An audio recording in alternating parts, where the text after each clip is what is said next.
আচ্ছা, আপনার নাম, বর্তমান নাম কি? মোহাম্মদ আব্দুল্লাহ। আব্দুল্লাহ, হ্যাঁ? জি। পূর্বের নাম কি ছিল?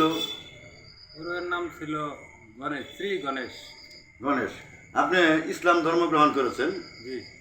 তা কতদিন হইল? প্রায় 2 মাস। তা ইসলাম ধর্ম গ্রহণ করে আপনার কেমন লাগতেছে? ইসলাম গ্রহণ করে আমার খুবই ভালো লাগতেছে। আলহামদুলিল্লাহ। আচ্ছা, আপনার যে ওই বর্তমানে যে ইসলাম গ্রহণ করেছেন, যে আশেপাশে যারা মুসলমান ভাইরা আছে, জি। আপনারে কি তারা কি কোনো সহযোগিতা করে নাকি সহযোগিতা করে না?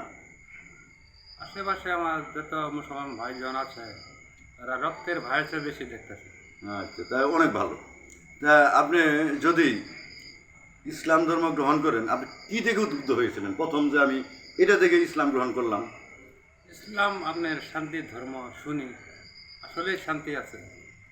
কালচারগুলো ভালো, আদব সব সম্পূর্ণ ভালো। মসজিদে নামাজ আল্লাহকে পাওয়া যায়, সালাম দেওয়া যায়। সেই জন্য আমি খুবই ভালো লাগে আমার এগুলো। আচ্ছা, আপনি তো ওই শুনেছি বিয়ে করেছিলেন, বাচ্চা কাচ্চাও আছে, জি। যে আপনার ওয়াইফ কি ইসলাম গ্রহণ করেছে? জি। আলহামদুলিল্লাহ। আপনার ছেলে ছেলে ছেলে মেয়ে কয়জন? আর ছেলে 3টা। 3জন না?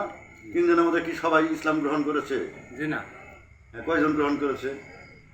একটা আপনার 2.5 বছর, এটা আমাদের সাথেই থাকে। হ্যাঁ। আর বড়টা 16 বছর। আসা যাওয়া আমাদের ওখানেই থাকে, কিন্তু ইসলাম গ্রহণ করে নাই। করবে বলে আশা করা যাচ্ছে নাকি? সেটা আল্লাহ জানে। আচ্ছা, আলহামদুলিল্লাহ। আল্লাহ আপনার বাকি দিনগুলো খুব সুখে কাটুক, এই কামনা করে আমি আমার বক্তব্য শেষ করছি। ধন্যবাদ। ধন্যবাদ আপনাকে। আসসালামু আলাইকুম। ওয়ালাইকুম আসসালাম।